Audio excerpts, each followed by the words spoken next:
Here are just a few of the registries listed. Again, the UN REDD program is global in scope and sponsored by the United Nations. The California Air Resources Board administers carbon trading in that state as part of state law, right? Again, California is the only state in the country that has a cap and trade regulation in place. The Climate Registry and the American Carbon Registry handle many of the larger volunteer carbon projects in which the purchaser of the credit or the purchaser of the credits isn't necessarily compelled by law or regulation to do so, but they have some sort of incentive for purchasing credits voluntarily. Listed here on this slide are four of the larger carbon project developers. These companies essentially provide consulting services for landowners who wish to develop a project and sell carbon credits through one of the given registries. These companies help develop the initial and periodic forest inventory required to quantify the amount of carbon being stored. They also advise landowners as to the best registry for their particular project, and they sort of usher them through the process from project feasibility analysis to the actual sale of the credits to the monitoring of the project after the sale. Spatial Informatics Group is based in California. Finite Carbon is based in Pennsylvania. The Nature Bank is based in British Columbia in Western Canada. And Blue Source is based in Utah. Once a project is developed and brokered, it must be audited by a third party to ensure compliance within the given registry. The Rainforest Alliance and Scientific Certification Systems provide those services.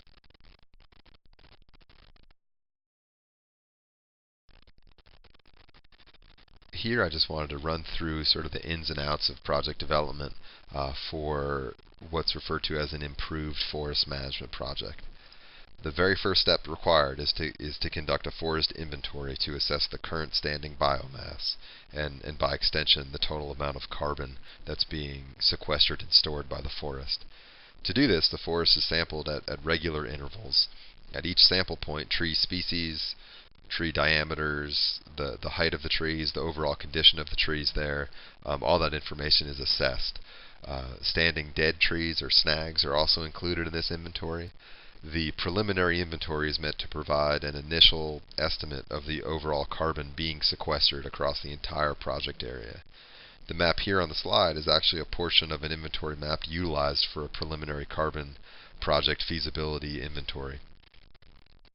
The project area here was roughly 8,000 acres in size, with sample points as indicated by the numbers shown on the map, positioned roughly every 100 acres, so they're spaced roughly 1/3 of a mile apart.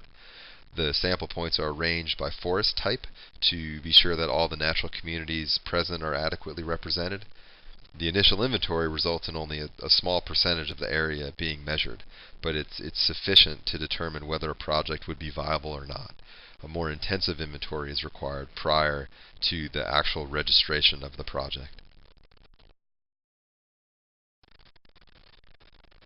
Once the initial inventory is complete and the total amount of carbon stored in the project area is quantified, that amount is then compared to a suitable baseline condition. So the project I just described is in western North Carolina. It's in the southern Appalachians. So the carbon stock following the initial inventory was compared to what would be expected in a healthy, productive forest of similar characteristics in the Blue Ridge Mountains. The baseline condition here was based on U.S. Forest Service FIA data. And so FIA stands for Forest Inventory and Analysis. As part of the FIA program, the U.S. Forest Service maintains permanent inventory plots across the country that are periodically remeasured to assess forest growth, forest development, or possibly land use changes. These plots are one of our best sources of unbiased ecological data, of unbiased ecological forestry data in this country. For our project example, the preliminary inventory data was compared to FIA inventory data to quantify whether the carbon stock was below or above or equivalent to what should be expected. And based on that information, a decision can then be made regarding the viability of a project. If the carbon stock of the project area is too low, then the project is not pursued. But if there is a greater amount of carbon being sequestered and stored within the project area compared to the baseline, then typically that project moves forward. So just to reiterate, viable forestry projects are generally those where the estimated initial carbon stock is above the baseline condition. If deemed viable, a more intensive inventory is conducted to fully account for the total carbon being sequestered. And the project is then listed through one of the registry protocols by the project developer. Once the credits are sold, the landowner may receive an initial payment from the buyer for the amount of carbon the forest is storing over the baseline right at the beginning of the project. And then over time, the landowner also may receive periodic payment as additional carbon is stored due to growth. If the landowner removes that growth every year through timber harvesting, the annual payment is lower, or in some cases non-existent. There is as I mentioned before, there's a large upfront cost to the landowner for project development. Again, tens of thousands of dollars generally for that initial project development for maybe what you would call an average project. And then there's also annual costs associated with the remeasurement and sort of project due diligence over the life of the contract.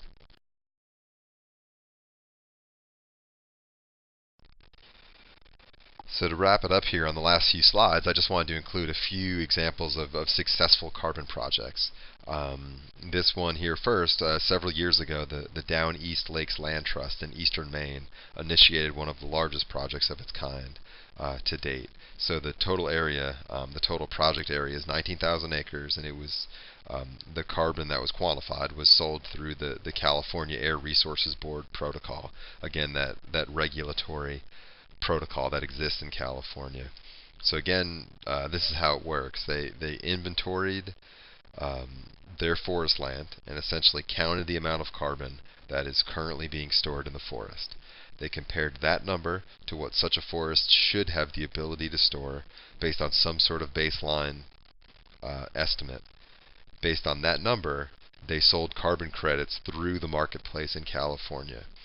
The buyer, a company like Chevron or BP, who emits carbon as a course of business in California, bought those credits from the land trust to offset their own emissions. The land trust will also have the ability to sell credits annually as their forest continues to store carbon as it continues to grow.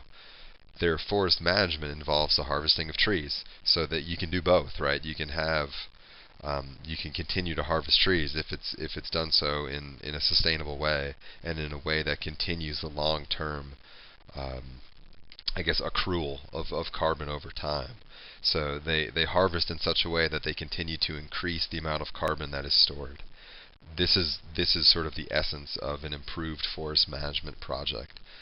The alternative form of management, which may involve heavier harvesting or shorter rotations, would likely not result in the storage of the same amount of carbon. That change in management is what makes this project a viable one.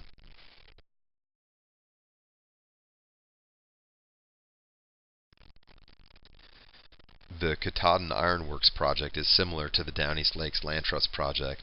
However, the project was sold to a voluntary buyer. The credits were sold to a company or an organization that voluntarily purchased the credits. They weren't compelled by some state regulation to do so. Here, the landowner of the forest land, the Katahdin Ironworks project, is the Appalachian Trail Conservancy. The Conservancy placed a conservation easement on roughly 10,000 acres of land. This one is in western Maine, in an area referred to as the 100-mile wilderness along the Appalachian Trail. The easement dictates that timber shall never be harvested from this portion of the property. So again, that's a little bit different than the previous project that did allow harvesting. But again, because the easement states that timber shall not be harvested, the amount of carbon stored over time is increased, right? So again, the amount of carbon being stored is above what would be expected under a program of traditional forest management in the state. So the Conservancy was able to sell those credits based on the amount of additional carbon stored.